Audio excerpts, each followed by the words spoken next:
কিছুদিন আগে আমি একটা লিস্ট পেয়েছিলাম, এর মধ্যে উনি ছিল প্রফেশনালভাবে ডক্টর অ্যান্ড উনাকে অমুক একজন এজেন্ট বলতেছিল যে 50,000 দেরহাম দিয়ে আপনি বুকিং করে নিতে পারবেন অ্যান্ড উনাকে যেই পারচেজিং একটা সেলস অফার থাকে ওইটা পাঠায়নি।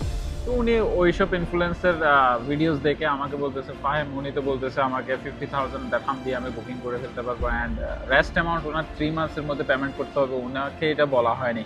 দেখুন, আপনারা অনেকজন আছেন যে ইন্টারন্যাশনালি বায়ার হিসেবে দুবাইতে ইনভেস্টমেন্ট করতে চান, তো এটা আপনার জানা আসলে অনেক প্রয়োজন যে আপনি যেহেতু ইনভেস্টমেন্ট করছেন আপনার হার্ড অ্যান্ড আর্ন মানি, দেন আপনার 20% যদি পেমেন্ট উইদিন 2 to 3 মান্থসের মধ্যে না হয় তখন আপনার সেলস পারচেজিং এগ্রিমেন্ট সিগনেচার হবে না। তো এটা যদি আপনি পেমেন্ট করতে না পারেন, আপনার ওইটা অবশ্যই ডিস্টেন্স দিতে আপনার সেল করে দিতে হবে। That's time you lose your money. যদি আপনি এভাবে প্রতারিত হতে না চান অ্যান্ড ভালো পরামর্শ চান দুবাই রিয়েল এস্টেটের ব্যাপারে, you can talk with me for one on session on Zoom meeting.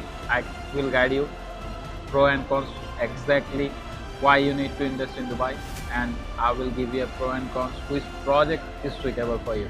Good luck.